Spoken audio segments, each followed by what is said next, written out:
বিসমিল্লাহির রহমানির রহিম। আসসালামু আলাইকুম। আমি মোহাম্মদ মাসুদ রানা, মালয়েশিয়া থেকে। এই যে প্রবাসীদের যে হয়রানি করা হয় বাংলাদেশ এয়ারপোর্টে, এগুলো বন্ধ করুন। মোবাইল ফোনের লিমিট বাড়ান। একটা প্রবাসী 10টা ফোন নিয়ে যেতে পারে, সেই লিমিট করবেন।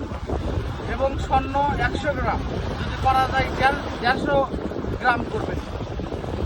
এটা আমার জোর দাবি থাকবে। আর হয়রানি করবেন না।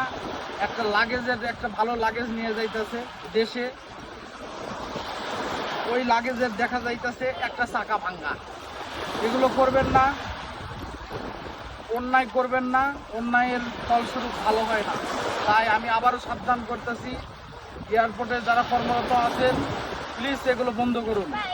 নইলে যদি না বন্ধ করা হয়, তাহলে আমরা সকল প্রবাসী কী করতে পারি আপনারা ভালোই করেই জানেন। পূর্বে আমরা কী করি। তো ঠিক আছে, সবাই ভালো থাকবেন। সালামু আলাইকুম।